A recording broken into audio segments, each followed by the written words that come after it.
täna siin kontserdipäeval nii proovides kui etendust ennast nähes ma olin täielikult šokis, sest et no see oli ikka nii kõva sõna.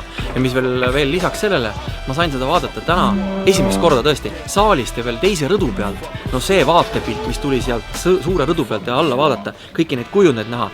No see oli, nagu soomlased ütlevad, mahtava. Super show. Ma praegu siin veel võdisin ja värisen, et no see oli mega.